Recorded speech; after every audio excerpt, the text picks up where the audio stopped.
Flamingo பறவையின் இளஞ்சிவப்பு நிறம் எப்படி உருவாகிறது என்பது தெரியுமா? பிளமிங்கோ பறவைகள் சாம்பல் நிற இறகுகளுடன் தான் பிறக்கின்றன. ஆனால் அவற்றின் தனித்துவமான இளஞ்சிவப்பு நிறம் அவை உண்ணும் பாசிகள் மற்றும் சிறிய ஓட்டுமீன்கள், இறால் போன்றவை நிறமிகளிலிருந்து வருகிறது. இந்த நிறமிகள் கரோட்டினாய்டுகள் என்று அழைக்கப்படுகின்றன, மேலும் அவை பிளமிங்கோவின் இறகுகள் மற்றும் தோலில் சேமிக்கப்படுகின்றன.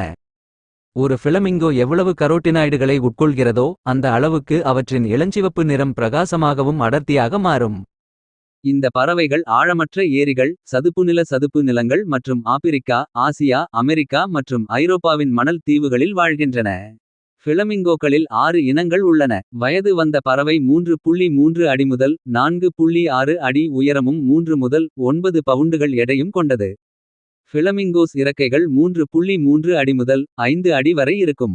பிளமிங்கோக்கள் ஓய்வெடுக்க விரும்பும்போது பிளமிங்கோக்கள் ஒரு காலில் நிற்கின்றன. பிளமிங்கோக்கள் 20 முதல் 30 வயது வரை வாழ்கின்றன.